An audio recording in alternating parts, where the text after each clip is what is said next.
Para poder fabricar las armas más peligrosas del mundo, hay que utilizar algunos de los materiales más peligrosos del mundo. Durante el proceso de fabricación de plutonio para armas nucleares, se vertieron unos 165.000 millones de litros de líquidos contaminantes en la Tierra. Los residuos nucleares serán una amenaza para las aguas subterráneas, para la ecología y para la salud y la seguridad de la gente. Si continúan con lo que estaban haciendo, en breve el río estará tan lleno de radiactividad que no se podrá utilizar para beber agua.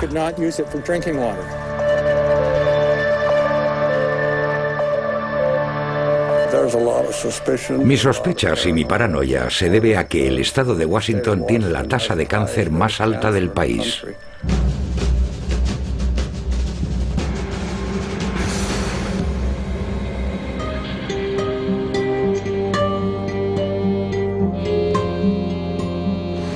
Nos obligaron a marcharnos a causa de la radiación en la zona.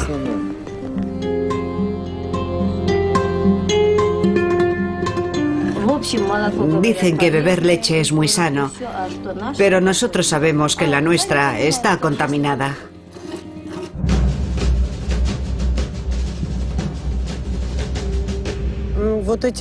La gente que vivía en estas casas murió de cáncer. Eran técnicos en desmantelamiento. A veces cuando vengo aquí me echo a llorar. Ya no queda nadie y el Estado sigue sin hacer nada.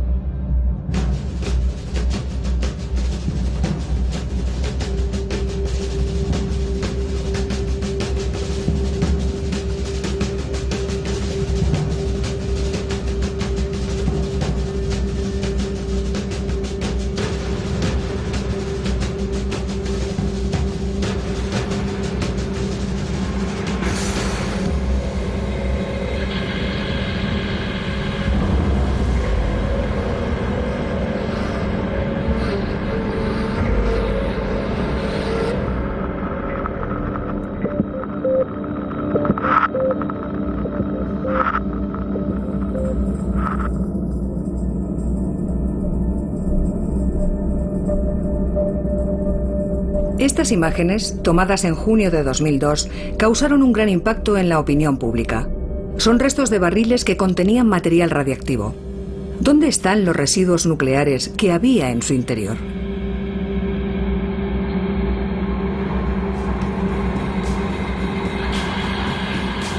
Nuestro equipo ha realizado una investigación a nivel mundial para averiguar cómo la industria y los militares manejan los residuos nucleares. ¿Representa un riesgo para los humanos?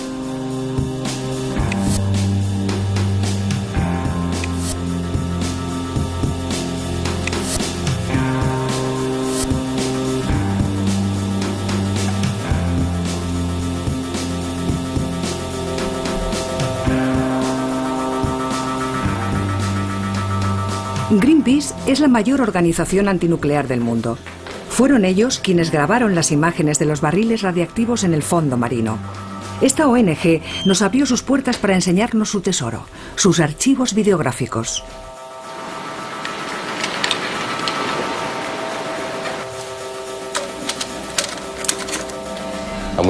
Fuimos a la fosa atlántica de Casqué.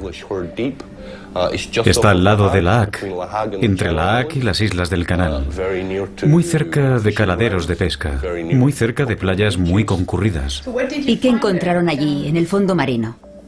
Barriles oxidados, corroídos, desechos, barriles vacíos de residuos radiactivos. Vimos animales marinos, anguilas, peces que se movían tranquilamente entre montones de bidones. Por tanto, la pregunta que te haces es, ¿dónde están los residuos? Pues básicamente están en el entorno.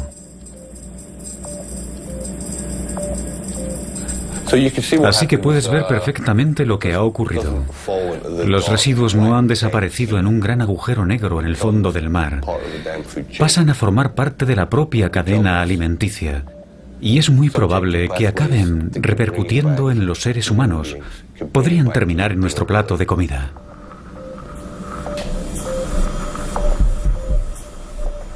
¿El vertido de residuos era normal en la época? Todo el mundo lo hacía.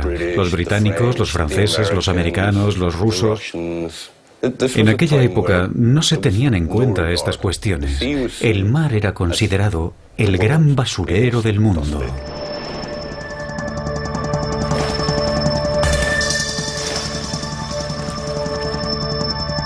En menos de 15 años, los países que utilizan energía nuclear han vertido más de 100.000 toneladas métricas de residuos en varios océanos. El Reino Unido ha arrojado el 80% de la cantidad total. Suiza, que carece de litoral, ocupa la segunda posición.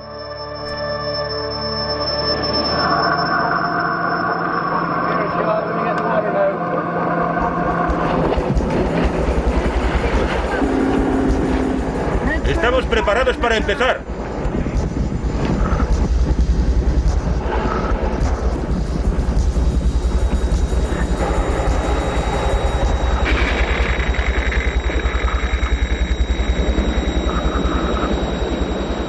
Gracias al impacto de estas imágenes, el asunto en cuestión, el problema, obtuvo una repercusión internacional. Pasaron 10 años más antes de que ganásemos definitivamente la campaña y consiguiéramos parar el lanzamiento al mar de residuos radiactivos desde los barcos. En 1993, un tratado de Naciones Unidas prohibió definitivamente los vertidos directos de residuos. Aunque esta prohibición significó una victoria en cuanto a la protección del entorno, sigue sin resolver el problema de los residuos. Y es que diariamente los ejércitos y las centrales nucleares continúan generando desechos en todo el mundo. Los residuos se generan en el núcleo de los reactores nucleares. Para alimentar una central nuclear, un conjunto de barras de uranio, un mineral radiactivo, ubicadas en el núcleo del reactor, producen energía. Una vez consumidas, al cabo de 4 años, las barras se extraen del reactor y se introducen en piscinas de almacenamiento, donde se dejarán enfriándose durante varios años. Se han convertido en residuos radiactivos. Dentro de las barras, la reacción nuclear ha transformado el uranio. Aparecen nuevos elementos como gas y metales, a los que se han bautizado con nombres tan extraños como plutonio, cesio, americio, kriptón y muchos otros. Su longevidad varía desde unas fracciones de segundo hasta millones de años. Estos residuos son peligrosos para las personas y deben ser aislados. Todo aquel que entre en contacto con un elemento radiactivo resulta contaminado. Estos residuos adoptan múltiples formas, más o menos peligrosas de acuerdo a su nivel de radiactividad.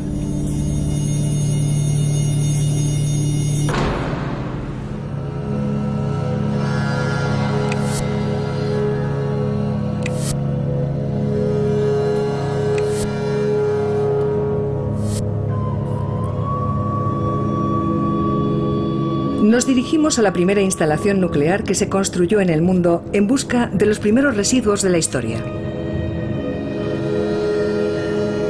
En 1942, en plena Segunda Guerra Mundial, la zona de Hanford fue elegida por la administración del presidente Roosevelt para desarrollar la bomba atómica. Se dio a conocer como Proyecto Manhattan. Construido en el centro del desierto, el campamento de Hanford se convirtió en una ciudad de naves y remolques que llegó a albergar a 51.000 personas. Fue en Hanford donde, apresuradamente, se construyeron 9 reactores nucleares y 5 fábricas de plutonio.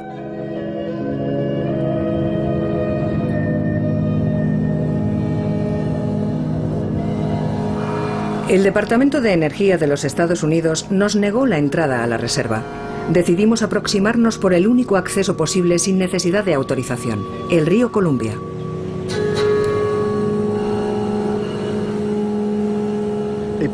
Escogieron un lugar remoto como este para que afectase lo menos posible a la gente si se producía una explosión o había algún problema. La hipotética contaminación de esta zona carecía de importancia. Así que ese es el primer reactor nuclear que se construyó en el mundo. El primer reactor nuclear estadounidense se construyó en 1943 para producir el plutonio necesario para el armamento nuclear y se llamaba Reactor B, Ahí se produjo el plutonio que contenía la bomba de Nagasaki.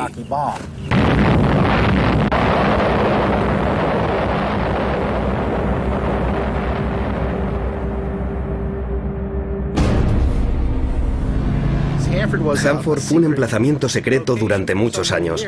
No se permitió que nadie tuviese conocimientos de las innumerables fugas, los incendios y los problemas que habían ocurrido en el pasado, ni de las radiaciones que absorbieron las comunidades que vivían en las proximidades. Como instalación cumplía su objetivo, fabricar armas, y la creación de residuos nucleares no era un problema. Y también tenían agua limpia, la del río que se necesitaba para enfriar el reactor. Y el líquido que se utilizaba para enfriar los elementos combustibles se vertía de nuevo en el río, contaminándolo considerablemente. ¿Y la gente sabía que se estaban vertiendo residuos radiactivos? Por supuesto que no. Era todo un asunto secreto. Formaba parte del Proyecto Manhattan, una operación del ejército norteamericano.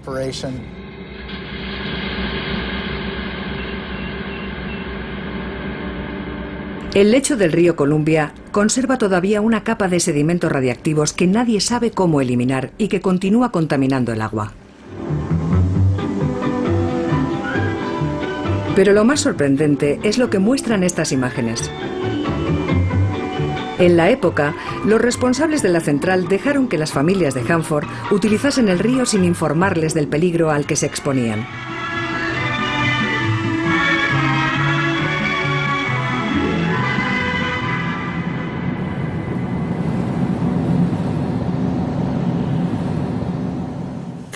Llegué a Hanford en 1963. Tenía 21 años.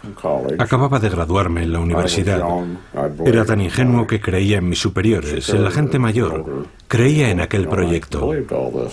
Pero finalmente descubrí que durante los 20 años anteriores las cosas no se habían hecho correctamente.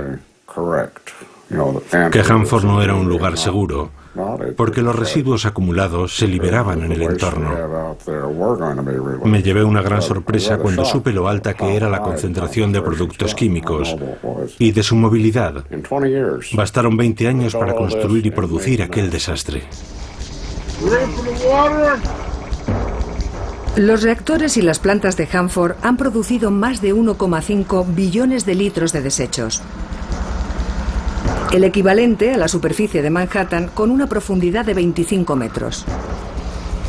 Almacenar los residuos habría resultado demasiado costoso. Presionados por el tiempo, los directores de la central decidieron cavar zanjas. Los residuos líquidos de baja actividad se vertieron directamente en la tierra y contaminaron 3.500 hectáreas. La zanja Z9 fue la que recibió mayor cantidad de residuos. El cofre Z9 es una planta de purificación de plutonio. Los residuos acuosos se vertían en el cofre, que es una estructura que construyeron para que los residuos quedaran en el subsuelo. El cofre Z9 contenía tal cantidad de plutonio que cuando consiguieron medirlo se comprobó que la mayor parte estaba cerca de la superficie y se dieron cuenta de que era muy peligroso. Así que redujeron la cantidad de plutonio para que no se produjese un incidente nuclear. Finalmente dejaron de verter allí y almacenaron todos los residuos en depósitos.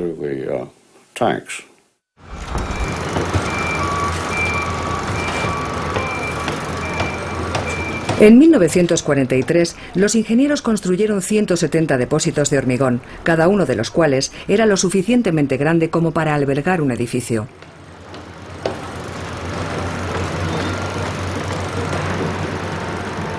Luego, los depósitos se enterraron en el subsuelo para reducir los riesgos. Esta solución de almacenamiento iba a ser temporal. Pero, desafortunadamente, en los años 80 se descubrió que 60 depósitos radiactivos tenían fugas y estaban contaminando la capa freática. En la actualidad, 200 millones de litros de mezclas altamente radiactivas continúan allí y deben ser neutralizadas lo antes posible. Las cámaras situadas dentro de los depósitos nos permiten verlo. Vaciar los depósitos constituye un enorme desafío tecnológico. Actualmente se está construyendo una planta para guardar los residuos en cápsulas de vidrio. Mientras tanto, la contaminación radiactiva continúa extendiéndose bajo los depósitos. Aunque vivimos en un desierto en el que solo caen 18 milímetros de lluvia al año, hay suficiente agua que penetra en la tierra y empuja los residuos hacia la napa freática, de modo que durante cientos de miles de años, la napa freática de toda la zona continuará siendo tóxica. Hay productos químicos que están llegando al río procedentes de la zona de los reactores, principalmente cromo, que afectará a los nidos del salmón. El salmón deposita sus huevos en la grava. El cromo sube y rodea los huevos antes de mezclarse con el agua. Y es tóxico para las crías de los peces.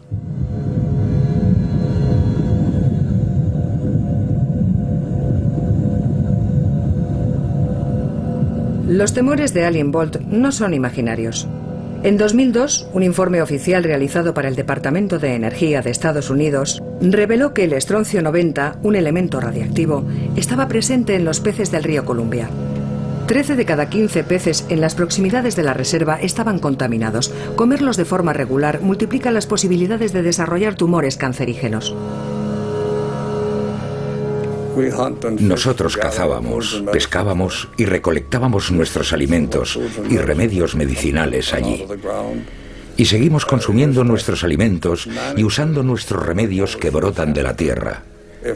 Y como director de Overseas Hanford, si mi gente me preguntase hoy, ¿es seguro para nosotros ir allí a recolectar alimentos? Les tendría que decir, no lo sé. No sé si es seguro o no. Mis sospechas y mi paranoia se deben a que el estado de Washington tiene la tasa de cáncer más alta del país. No hace mucho tiempo, cuando era un niño, podías beber agua del río. Ya no.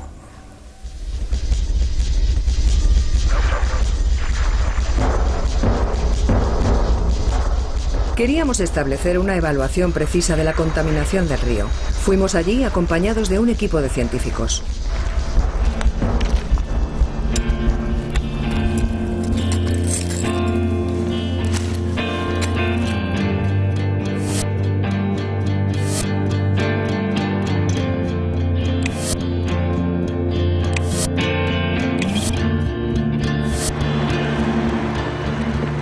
El agua y la tierra las analizaron en CRIRAD, un laboratorio independiente francés de investigación sobre radiactividad.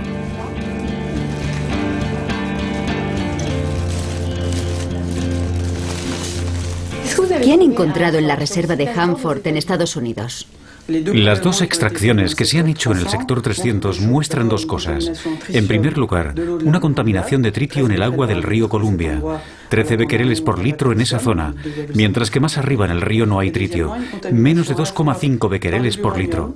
Y en segundo lugar, hay al mismo tiempo una contaminación por el desequilibrio entre el uranio y el radio, ya que hay 4 veces más uranio que radio, y eso es debido al funcionamiento de la central. Y luego está el europio 152, que es un elemento artificial. La reserva de Hanford reconoce, por ejemplo, una contaminación de tritio que supera los límites de potabilidad en 121 kilómetros cuadrados de superficie de aguas subterráneas. En definitiva, en la reserva continúan produciéndose fugas permanentemente, que producen vertidos de elementos radiactivos en las aguas subterráneas, que progresivamente migran hacia el río Columbia, al no existir un método de descontaminación operativo para el yodo 129 y el tecnecio 99. Es imposible calcular la cantidad exacta de bombas y residuos radiactivos generados por la carrera armamentística.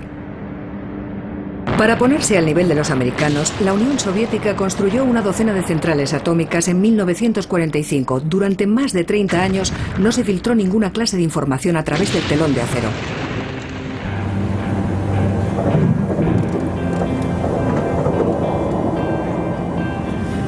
En 1976 se recibieron las primeras informaciones en relación al desarrollo nuclear ruso.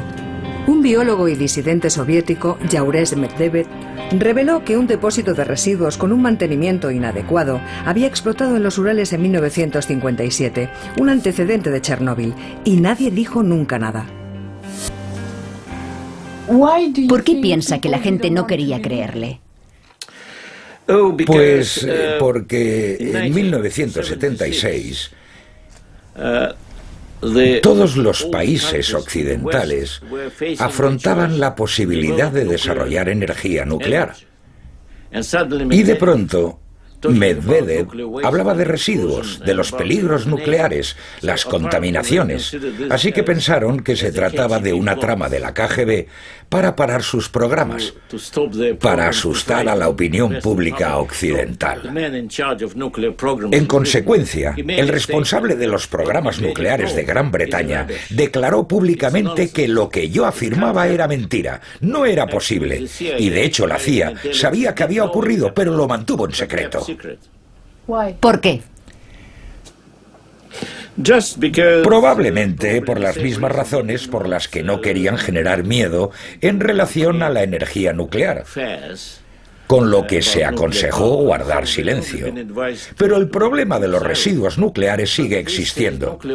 Existe en Japón, en Gran Bretaña, en Estados Unidos, en Francia, en Rusia y en varios países más. Y además, desconocemos cómo se manejan los residuos.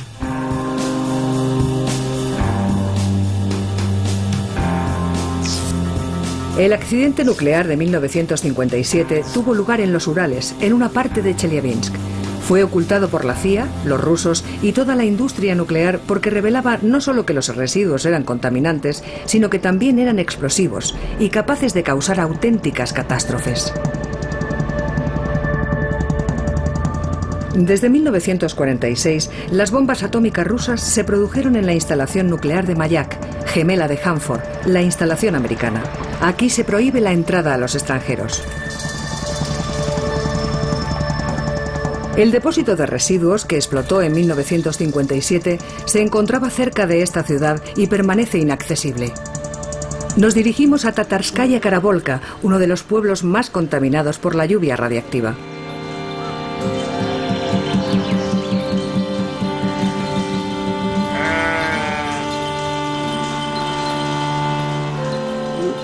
Cuando ocurrió, yo tenía 12 años. Yo nací un 22 de septiembre. El 29 de septiembre estábamos todos en el campo recogiendo patatas. Todo el colegio estaba allí. Nuestro colegio era muy grande, tenía más de 1500 alumnos. De pronto, sobre las 4 de la tarde, oímos una explosión. Y la gente mayor que había vivido la guerra pensó que había estallado un nuevo conflicto. La tierra se movió. Vimos como cerca del pueblo de Karavolka el cielo estaba totalmente negro, como si estuviera sucio, y aquella negrura cubrió todo el cielo. La potencia de la explosión de los residuos fue equivalente a 75 toneladas métricas de TNT. Los elementos radiactivos fueron lanzados a más de 1 kilómetro de altura y contaminaron unos 15.000 kilómetros cuadrados. Más de 200 personas murieron en el acto y 275.000 estuvieron expuestas a la radiación. Este accidente nuclear fue el peor de la historia hasta Chernóbil. Pero todo se mantuvo en secreto.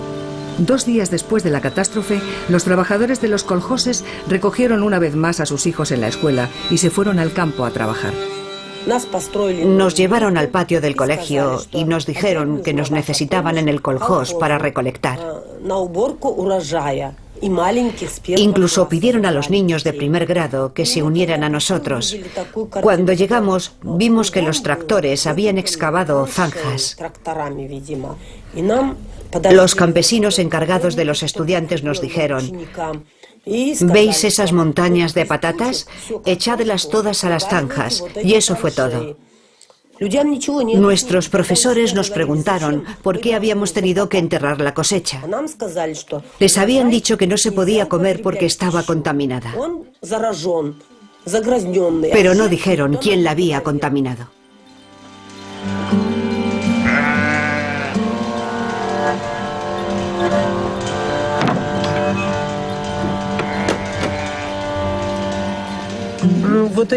La gente que vivía en estas casas murió de cáncer.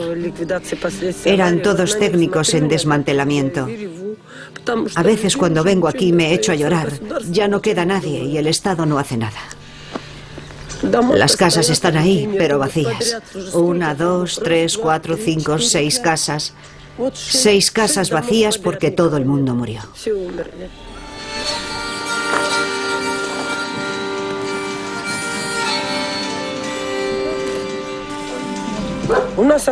Murieron principalmente de cáncer, enfermedades cardíacas, diabetes. Todas esas enfermedades están asociadas a la contaminación.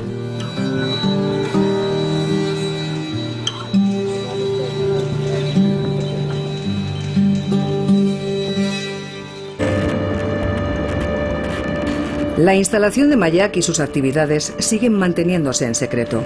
Desde el principio, las plantas de plutonio de este enorme complejo han arrojado sus residuos líquidos a los lagos, transformándolos en estanques gigantes al aire libre.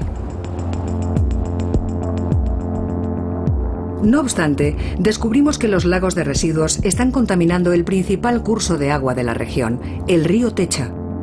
Este río proporciona agua a muchos pueblos antes de afluir en el río Ob, que cruza Siberia para desembocar en el mar de Kara.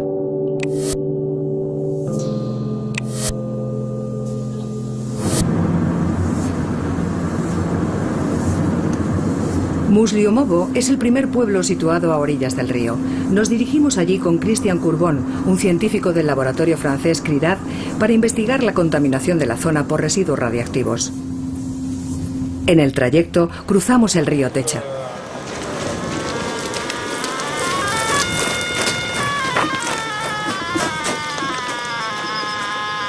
Aquí el nivel ya es alto.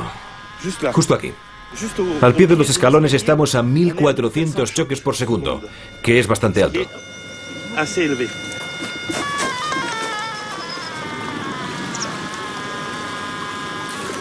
Si continúo por la orilla, sigue habiendo 2000. Pegado al agua, 2004, 2006, 2008, 3000, 4000, 5000. Esto está totalmente podrido. Es alucinante. 5000 choques por segundo, 50 veces más que el nivel natural de radiactividad. Según el sensor del nivel radiométrico, está muy contaminado. No sabemos cuáles son los elementos radiactivos que hay aquí, ni el tipo de radiotoxicidad. Pero es muy peligroso, así que hay que evitar tocarlo con los dedos, chuparse los dedos o que entre en contacto con la piel.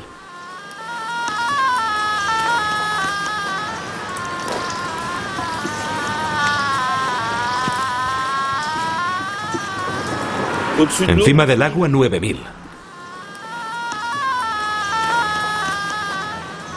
Aquí sube a 16.000. 16.000 choques. Es una salvajada. Y en términos de nivel de radiactividad, ¿con qué lugares podría compararse? ¿Quieres decir en qué entornos podemos encontrar un nivel semejante? En Chernóbil. Pero unos niveles así, al borde de una carretera, debajo de un puente, no. Debajo de un puente, un lugar público. Y esto está lleno de huellas de pisadas. Hay gente que debe venir aquí a buscar juncos o a pescar, vete a saber. Seguro que hay gente que viene a pescar ahí, en la corriente.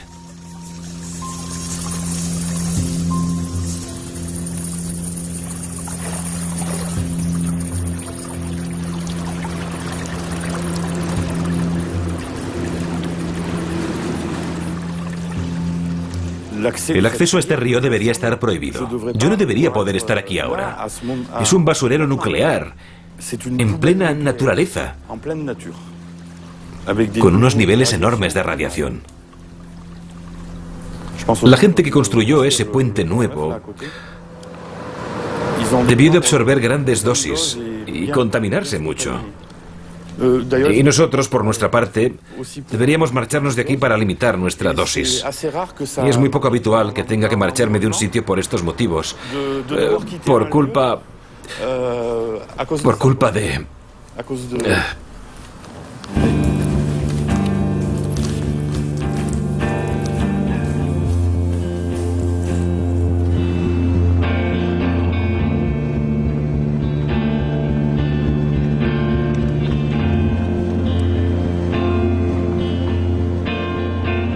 El río lleva contaminándose 50 años. El gobierno ha evacuado ya muchos pueblos. Musliomovo es el último. Estas casas quedaron completamente destruidas y fueron abandonadas. Luego vinieron con las excavadoras y las derribaron. Sus ocupantes se marcharon hace poco. 2/3 de la población se han marchado.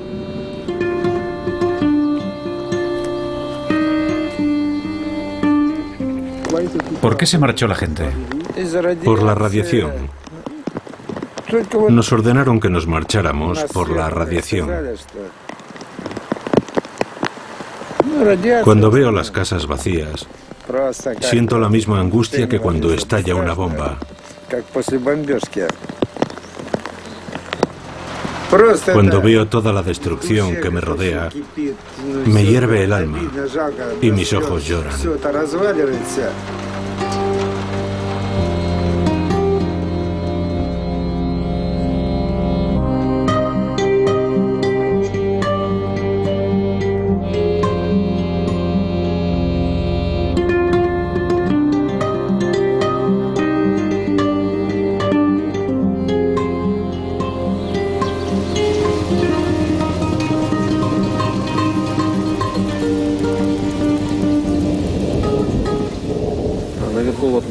Ahí arriba había un colegio.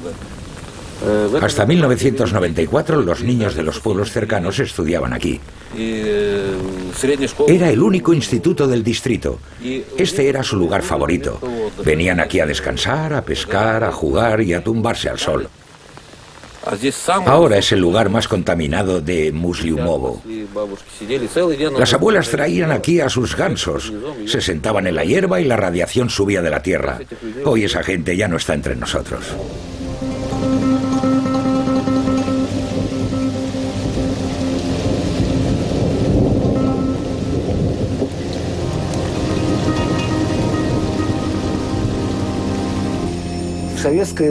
Durante la era soviética, todo lo relacionado con la industria nuclear se mantuvo en secreto. Durante el periodo de la glasnost, no olvidemos la catástrofe de Chernóbil en 1986, fue algo extremadamente grave. Al principio intentaron mantenerlo en secreto, ocultándolo todo, pero tuvieron que evacuar a miles de personas y entonces la verdad salió a la luz. Así que Chernóbil en 1986 hizo que hubiese más transparencia. Durante el periodo bajo el mando de Gorbachov, el Partido Comunista tuvo que decir: ya no podemos vivir en el secretismo total, es peligroso para toda nuestra sociedad. Debemos revelar ciertas cosas. La industria nuclear empezó a revelar sus secretos. Mayak era una instalación secreta, nadie sabía lo que ocurría allí. Los accidentes y las catástrofes que ocurrieron se mantuvieron en secreto. Pero lo cierto es que lo sabíamos. Corrían rumores. Los errores se ocultaban porque la catástrofe de Mayak afectó a las vidas de miles de personas. Pero empezamos a hablar de ello. Luego, cuando Yeltsin llegó al poder, durante la etapa de democratización, estuvo realmente obligado a hacerlo. Tras la caída de un régimen político, siempre hay un periodo corto, durante el cual el nuevo régimen cuenta la verdad. Eso fue lo que ocurrió en Rusia entre 1991 y 1995. Después, volvió a ocultarse otra vez.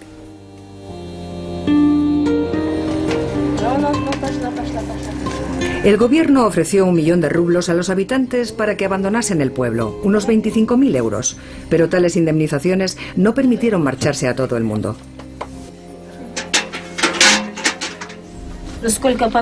Mucha gente de nuestro pueblo ha muerto de cáncer. ¿Pero qué podemos hacer? ¿A dónde podemos ir con nuestras pequeñas pensiones? Viviremos aquí hasta que muramos. No tenemos elección. ¿Les explicaron cuáles eran los alimentos más peligrosos? Dicen que debemos comer productos importados. Pero ¿cómo puedo sobrevivir yo sin mi huerto? No puedo ir a ningún sitio con lo que gano. ¿Qué puedo comprar con 80 euros al mes? ¿Bebe la leche de sus vacas? Es nuestra leche. ¿Cómo no vamos a beberla? Han enviado muestras para analizar, pero aún no tenemos los resultados. Se llevaron también agua. ¿Sabe a dónde se la llevaron? Al Departamento de Salud y Epidemiología. ¿Y por qué allí exactamente? Allí las hacen todos los años. ¿Qué más sabe sobre todo esto? Hay un hospital en Chelyabinsk. Forma parte del Instituto de Biofísica. Ellos hacen los análisis. ¿Qué les han dicho sobre los resultados? Nada. Se los han guardado para ellos.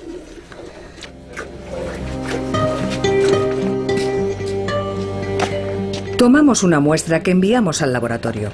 Los análisis que recibimos son inequívocos. La leche está contaminada. Contiene una cantidad significativa de cesio 137, de tritio y de estroncio 90, un elemento radiactivo que se acumula en los huesos. Un consumo regular de esta leche aumenta el riesgo de cáncer.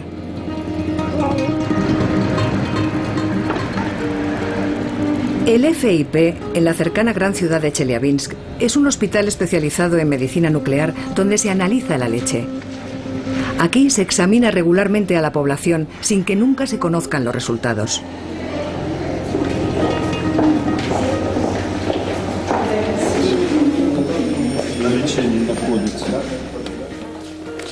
Bien, quiero que me diga en qué consistió su estudio. Desgraciadamente, nuestra población es muy peculiar, ya que su entorno natural ha sufrido los efectos de la radiación.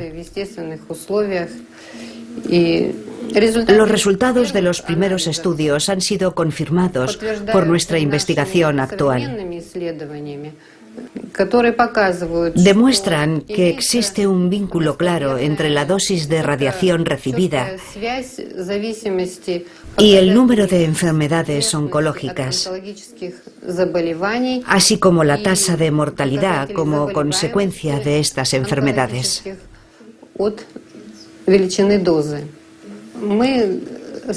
Escogimos a un grupo de personas que vivían en pueblos a lo largo del río Techa. El grupo es una muestra representativa de 30.000 personas y llevamos 50 años haciéndoles pruebas. Esta doctora admite que la población de Musliomovo está siendo estudiada desde los años 50. Han dejado vivir a varias generaciones de forma intencionada en un territorio contaminado.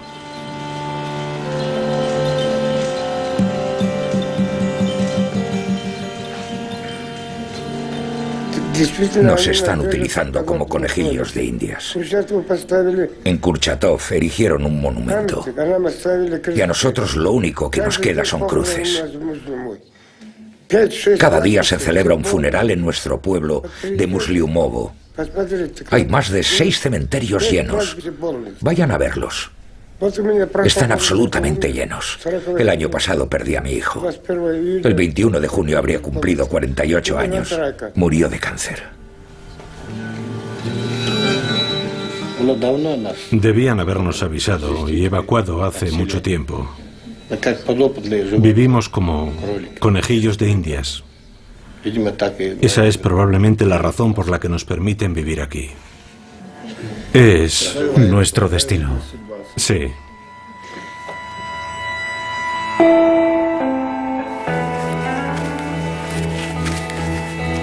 En Musliomovo está prohibido el acceso al río Techa, pero las medidas de protección son mínimas. Los habitantes y los animales siguen yendo allí.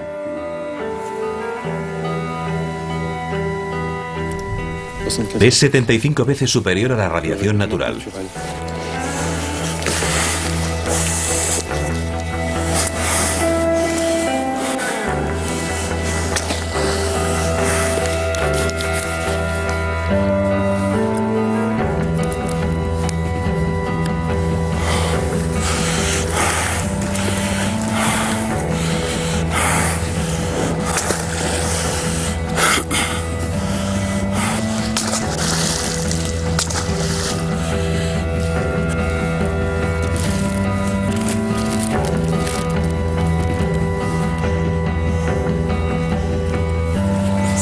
¿Es muy alta? Sí.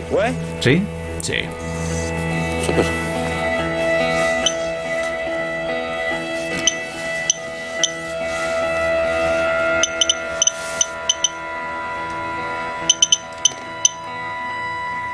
Está leyéndolo. Está midiéndolo, sin ninguna duda. No hay ninguna duda.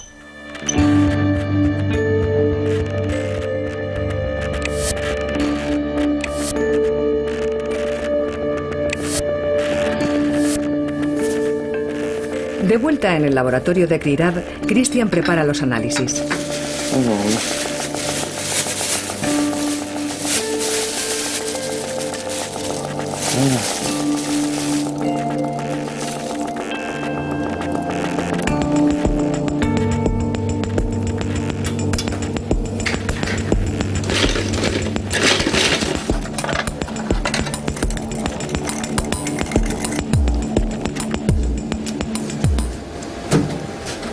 ¿Es de la T1? De la T1. Tras colocar las muestras en un canal de recuento de espectrometría gamma, va a evaluar su nivel de radiactividad y a intentar detectar la presencia de ciertos elementos radiactivos.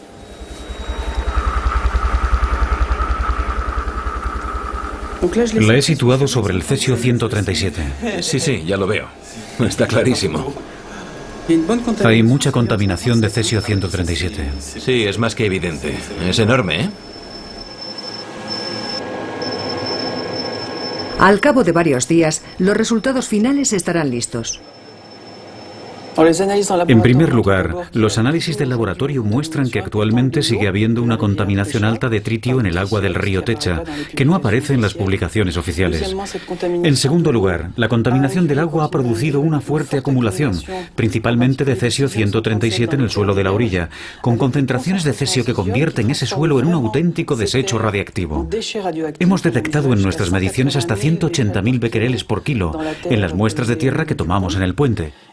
Y por consiguiente, es indudable que las dosis de radiación que recibe la gente que camina por ese terreno son altas. Además, al existir una contaminación del agua y del suelo, se produce una transmisión a la cadena alimenticia.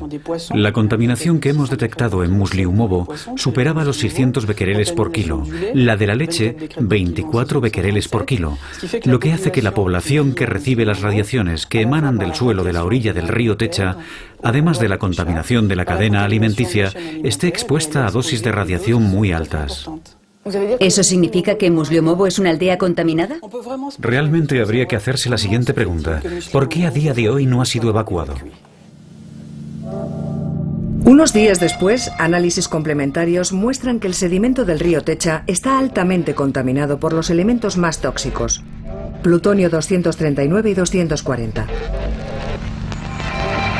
El nivel supera los 2.200 becquereles por kilo cuando debería ser 0.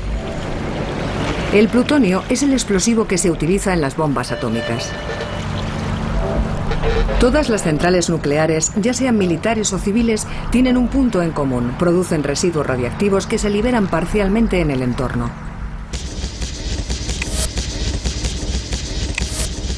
En La Hague, Francia tiene también su propia instalación.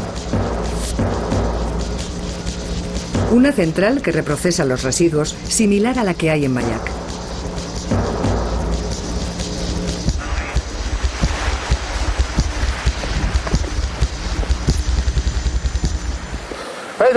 Aquí nos encontramos justamente en línea con la tubería de desagüe de residuos radiactivos que procede de la fábrica Kogema, de La Hague. Justo a mis espaldas está la fábrica. La tubería penetra en el mar y vierte su contenido a 1.700 metros del cabo de La Hague. A través del conducto que pasa por debajo de nosotros se arroja al mar cada año el equivalente a 33 millones de barriles de 200 litros de residuos nucleares. Si esos productos se acondicionasen en barriles, desde 1993 estaría totalmente prohibido deshacerse de ellos.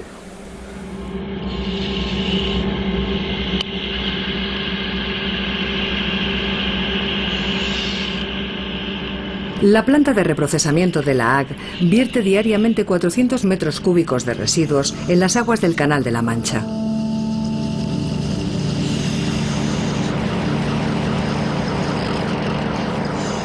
Algunos isótopos, como el yodo 129, pueden ser detectados en zonas tan remotas como el Ártico. Los análisis realizados por Greenpeace ponen de manifiesto que algunos fondos oceánicos se han convertido en auténticos vertederos de residuos. Las algas, los crustáceos y los moluscos están también contaminados.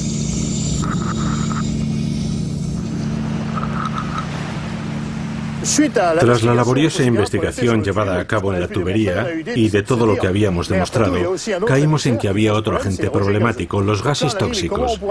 Entonces nos preguntamos cómo medirlos. Pensamos que la mejor solución para llegar hasta la altura de la chimenea era utilizar una cometa, así que construimos una, a lo largo de cuyo cable montamos un pequeño tubo y seguidamente bombeamos el aire. Recogimos los gases que salían a la altura de la chimenea en el exterior de la instalación y comprobamos los resultados. Y descubrimos los altísimos niveles, decenas de miles de becquereles por litro de aire, de todos los productos radiactivos arrojados por la planta de la ACC. Resulta que nadie los había medido nunca, éramos los primeros. Tras encontrar criptón en el medio ambiente, comprobamos lo que estaba ocurriendo. Para ello nos servimos de un software estadounidense, el mismo que usa Kogema para estudiar la dispersión del criptón 85. Y partiendo de la fuente del criptón, es decir, la chimenea de la planta, seguimos la evolución de las emanaciones sobre Europa. Y vimos que al cabo de 2 o 3 días, según la dirección del viento, casi toda Europa se había visto afectada por las emisiones. A modo experimental, tomando medidas desde el techo de la Universidad de Gand, en Bélgica, o desde el techo de la Universidad de Ginebra, pudimos determinar sin la menor dificultad el calendario de reprocesamiento de residuos de Kogema-La-ACC. Debido a estos vertidos, nos encontramos en una situación casi permanente de accidente. Es como si tuviésemos un problema en una central nuclear y ésta tuviese una fuga radiactiva. Estamos en una situación de riesgo solo que legal.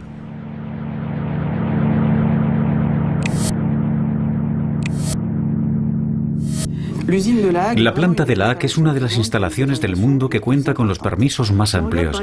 Si observamos la cantidad de criptón que ha sido vertida por todos los ensayos de armas nucleares hechos hasta la fecha, los 500 ensayos atmosféricos de armas nucleares representa esta columna de aquí. En cambio, vemos que la planta de la ACC en un solo año, por ejemplo el año 1990, ha arrojado a la atmósfera más criptón 85 que todas las explosiones atómicas que han sido llevadas a cabo por el hombre durante decenios. Y como el periodo de difusión del gas es de 10 años, se va acumulando progresivamente en la atmósfera. Si nos fijamos desde los 60 hasta hoy, la década del 90 y la primera del 2000, la concentración de criptón radiactivo en la atmósfera del hemisferio norte no ha cesado de aumentar. Y eso se debe a los vertidos de residuos, incluidos los de la ACC.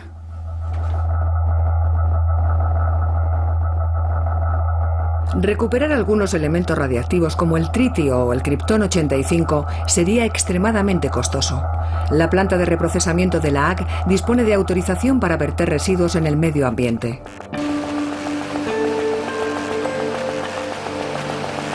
La planta de reprocesamiento de la ACC cuenta con su propio equipo que se encarga de tomar muestras y medir la lluvia radiactiva. Nos reunimos con el gerente, acompañado por el responsable de comunicación del centro. ¿Los residuos de la planta contaminan el medio ambiente? No. Yo no hablaría de contaminación. Basándonos en nuestras mediciones, detectamos una radiactividad natural. Estamos, por así decirlo, en el umbral de la radiactividad natural. Si no hablamos de contaminación, ¿cómo lo definiría?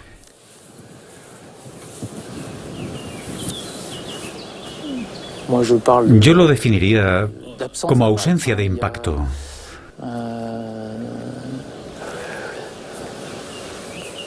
Ahí, no sé, vamos a cortar porque... El responsable de comunicación interviene.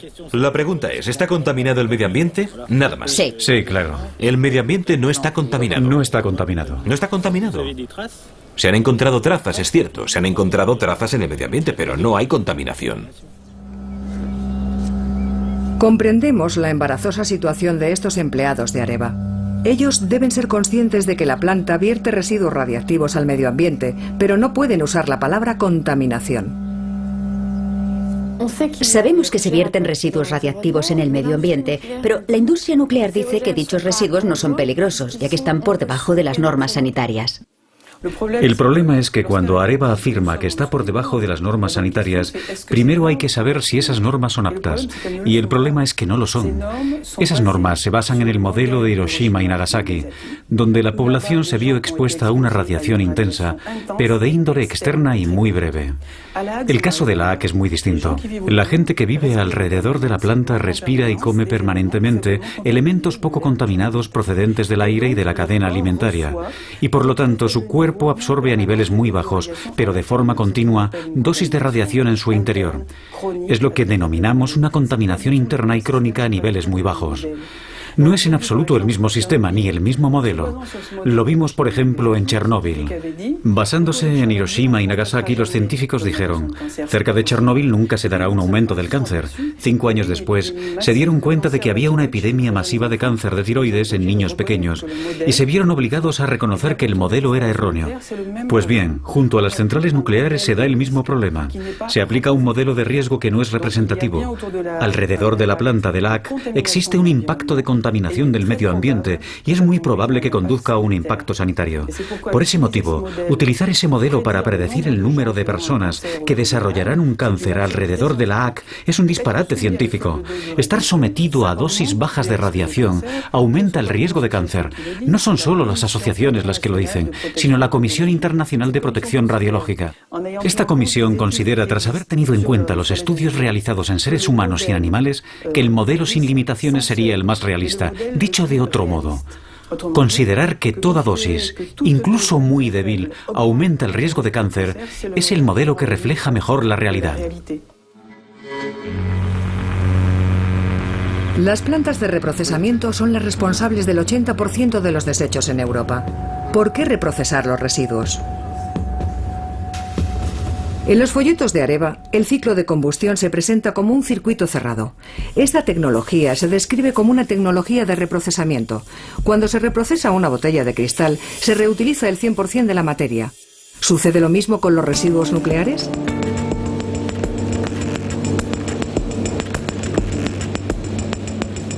El grupo Areva nos permite visitar la planta de reprocesamiento de la AAC.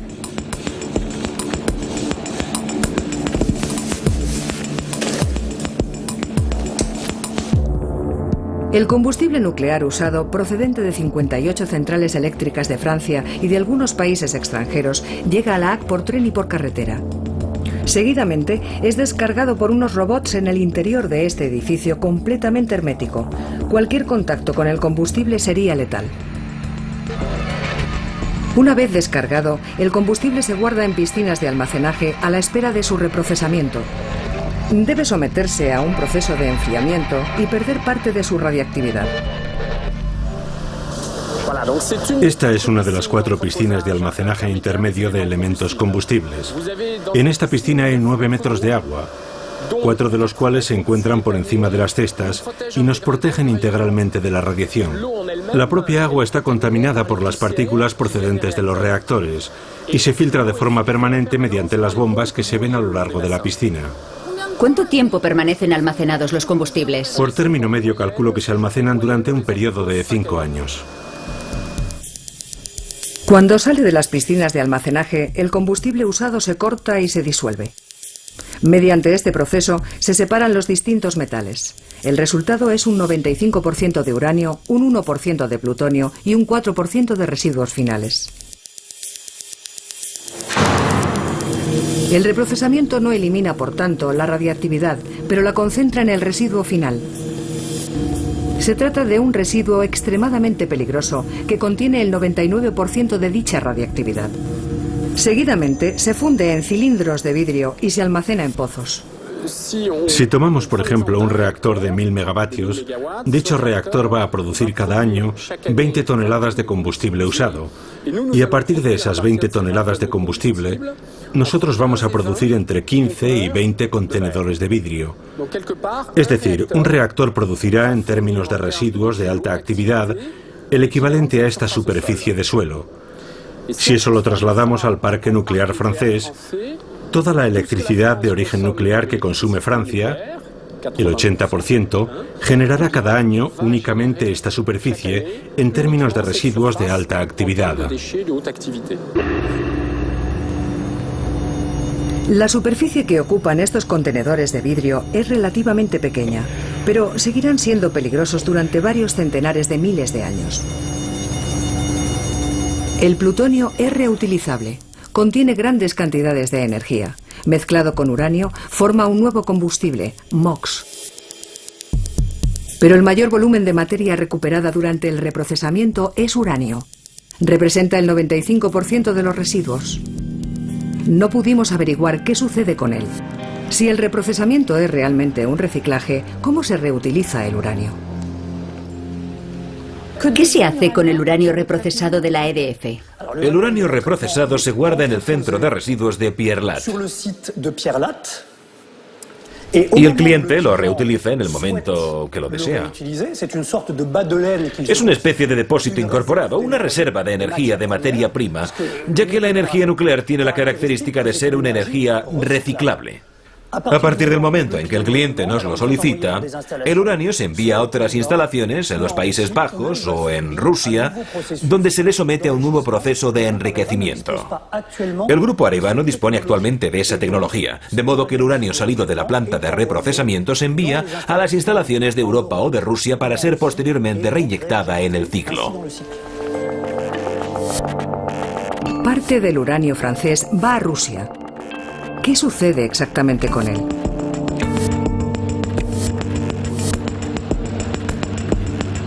Vladimir Chuprov, miembro de Greenpeace Rusia, nos explica que el uranio es enviado a Tomsk, en el centro de Siberia. Decide venir con nosotros. ¿Por qué nos dirigimos a Tomsk? Estamos siguiendo el rastro del hexafluoruro de uranio que viene de Francia. Nosotros suponemos que parte de ese material se guarda en vertederos nucleares en la Federación Rusa. No lo sabemos. Quizás podamos obtener más información en Tomsk. Buscaremos documentación, preguntaremos a las autoridades locales, consultaremos a los expertos y pediremos información a las ONGs locales. Intentaremos averiguar qué se hace con el material procedente de Francia. Emprendemos el increíble periplo que realiza el uranio reprocesado.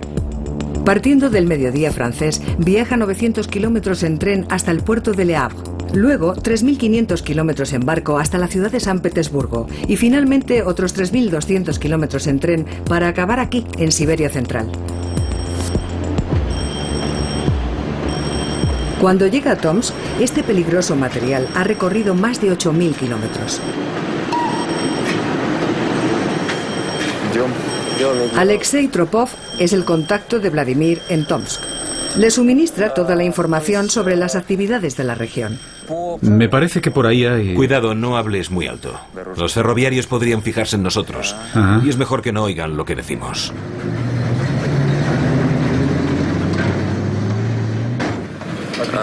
Lo que hacen habitualmente es transportar el uranio y los materiales radiactivos en dirección a Seversk. El transporte de uranio no termina en Tomsk. Continúa unos pocos kilómetros más allá hasta la central nuclear Tomsk 7. La ciudad está cerrada a los extranjeros.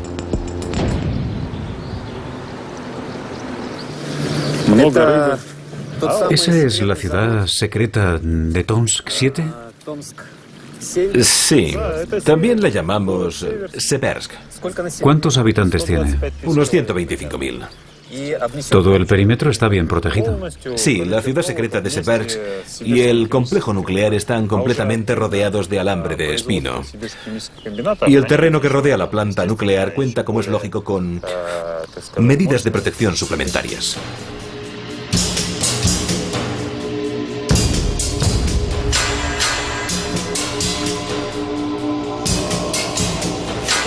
Este es el tren.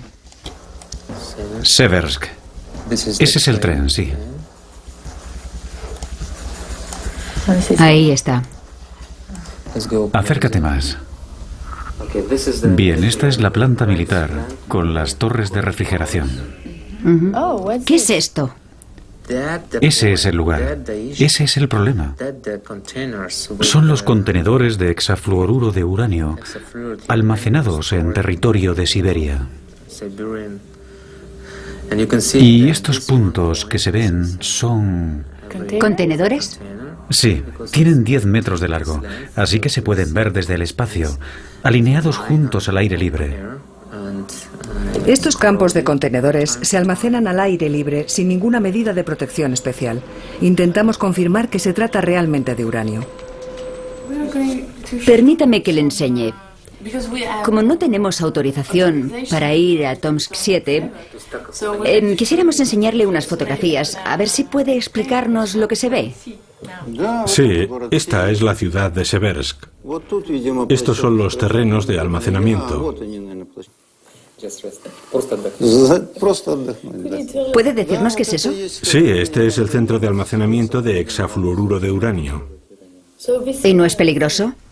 No debería haber ningún peligro. Si hubiese sido necesario un techo, lo habrían construido. Entonces, ¿no constituye ningún riesgo para el medio ambiente ni para la salud? No, porque no hay fugas. Son contenedores estancos. El único riesgo es que un avión se estrelle contra ellos. En tal caso habría una nube contaminante. Pero se encuentran lejos de los barrios habitados. Si le soy sincero, tenemos un territorio tan vasto que el hecho de que algunas hectáreas estén ocupadas por esos contenedores personalmente no me causa la menor inquietud. ¿Qué se hace con el uranio francés una vez que llega aquí? Lo transformamos.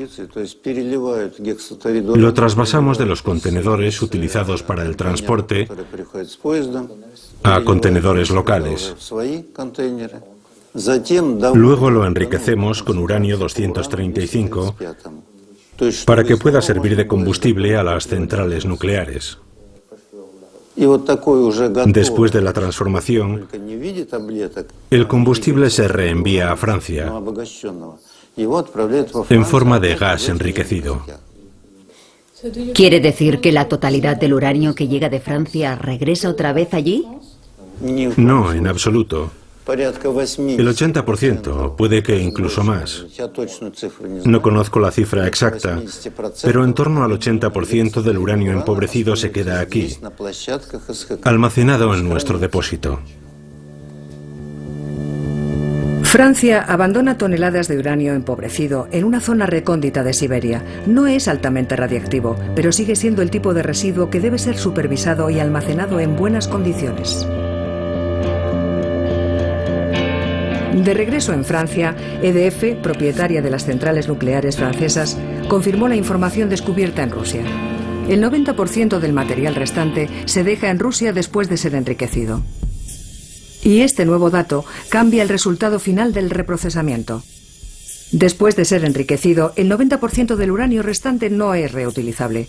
Finalmente, resulta que el reprocesamiento de residuos permite reciclar únicamente un 10% del material, un porcentaje muy alejado del 96% anunciado por Areva, que utiliza esa cifra para presentar la energía nuclear como una energía reciclable. Este bajo nivel de reprocesamiento se logra a costa de un transporte peligroso, una alta contaminación y una lluvia radiactiva en el medio ambiente. La elección de esta tecnología es por lo tanto cuestionable. Solamente 3 países del mundo han escogido esta solución: Francia, Inglaterra y Japón. Pero eso no quiere decir que otros países hayan resuelto el problema de los residuos. En los Estados Unidos, las barras de combustible usado se guardan en el interior de contenedores reforzados y se almacenan alrededor de las centrales nucleares. Para muchos científicos, este es el mejor método, ya que se evita la manipulación y el transporte. Pero la técnica menos costosa y la más generalizada en el mundo es sencillamente dejar el combustible usado en grandes piscinas de almacenamiento a la espera de encontrar una solución final.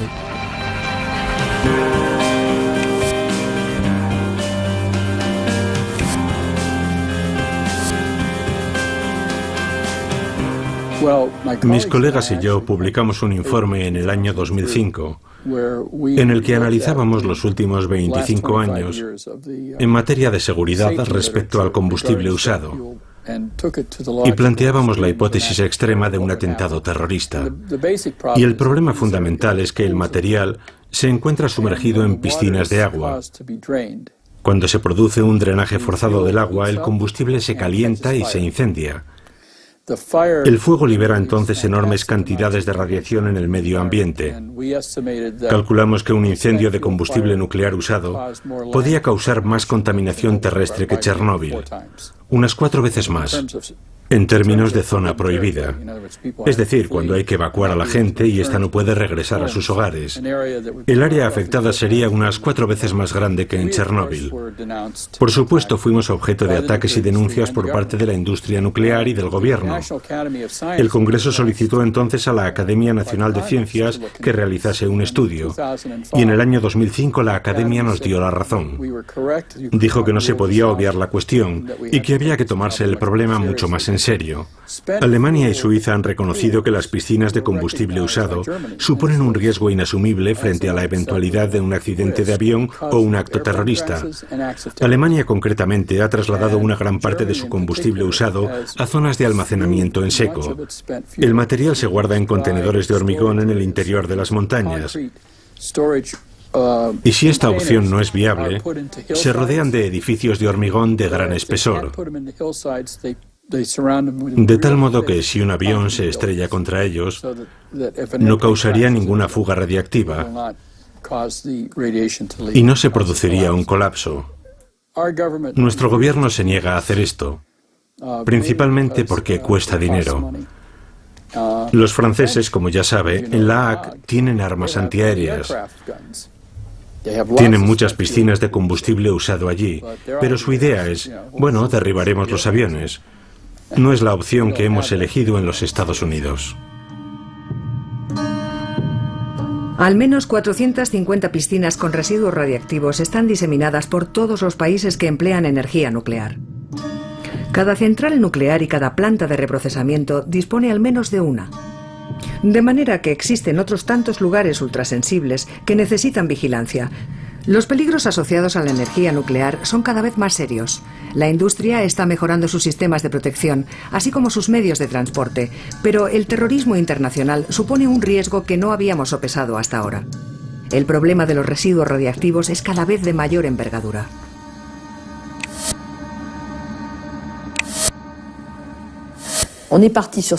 Adoptamos esta tecnología apostando a que seríamos capaces de saber tratar los residuos.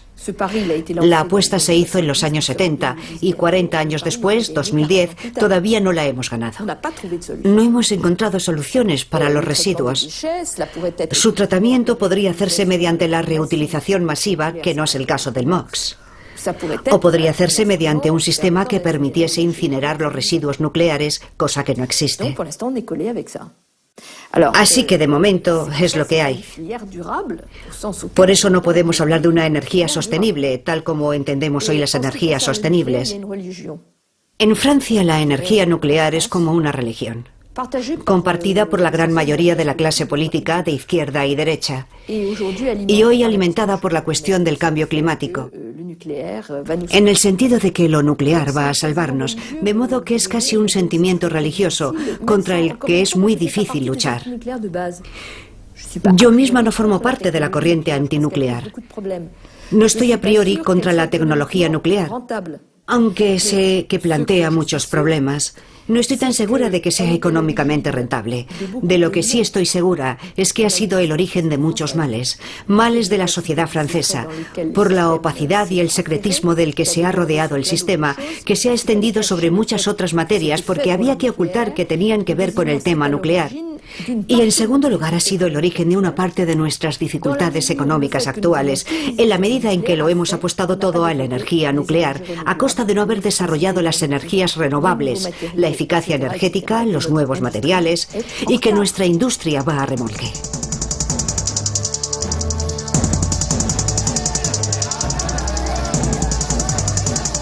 En todos los países que poseen energía nuclear, el secretismo que la rodea ha provocado oleadas de protestas.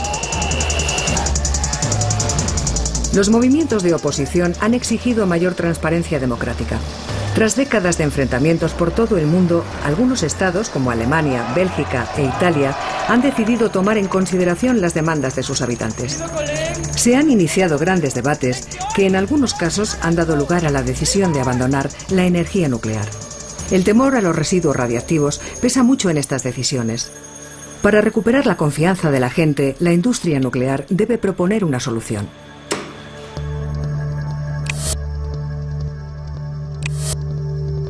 Las últimas investigaciones ponen de manifiesto que podríamos comenzar a ver el principio de una solución hacia el año 2050, gracias a la transmutación. Mientras tanto, la propuesta más reciente es enterrar los residuos en el subsuelo. La planta de Bure, en Francia, fue escogida para albergar un laboratorio único en el mundo. Un equipo de científicos está ensayando la posibilidad de almacenar los residuos a grandes profundidades bajo tierra.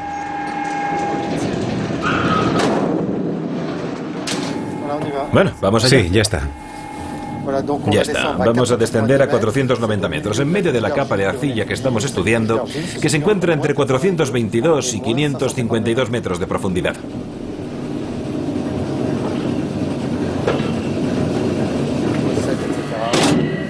La recepción.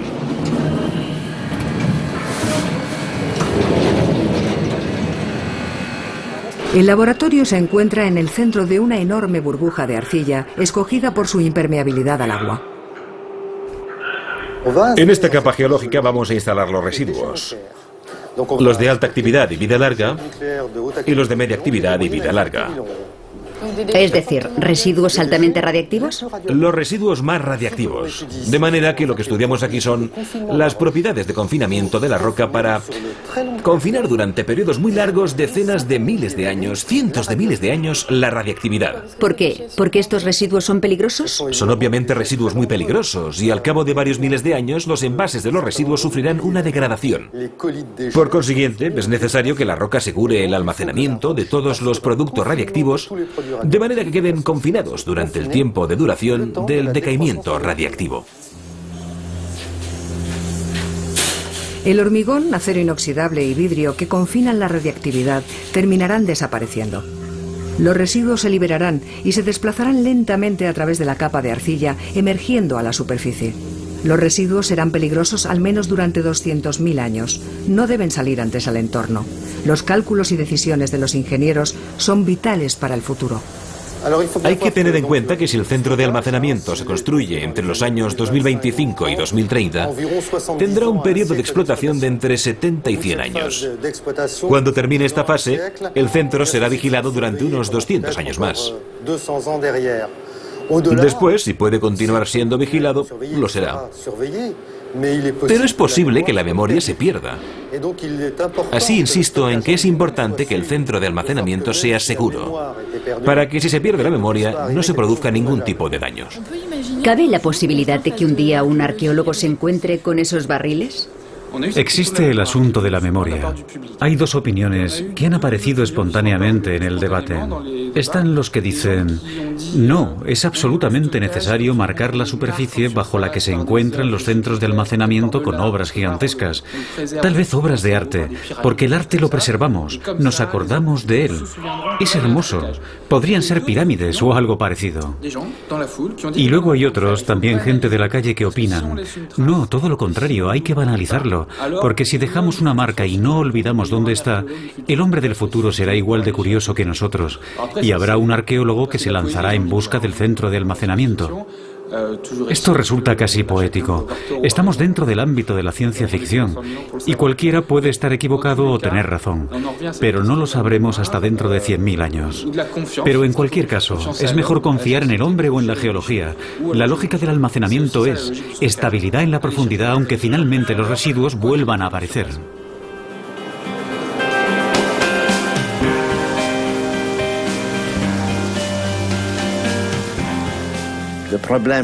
El problema de las centrales nucleares es que significa hipotecar el futuro. Hipotecar el futuro, porque desde que pones un reactor en marcha hasta el momento en que lo desmantelas, puede pasar más de un siglo. ¿Y ha habido algún régimen político que haya durado un siglo? ¿Hay muchos en la historia? Hay muy pocos. Hemos visto como Argentina, que fue un país muy rico en un momento determinado, se ha empobrecido. A la Unión Soviética desaparecer. No podemos hablar de estabilidad política a una escala de 1000 años, de ninguna manera. Imaginemos que los egipcios hubiesen almacenado residuos nucleares. ¿Quién se ocuparía hoy de eso? Yo pienso que efectivamente es un poco delirante pensar que podemos gestionar el futuro a tantos años vista, viendo cómo ha sido la historia de la humanidad, con sus cambios, sus convulsiones, etc. A mí me parece un poco delirante, francamente.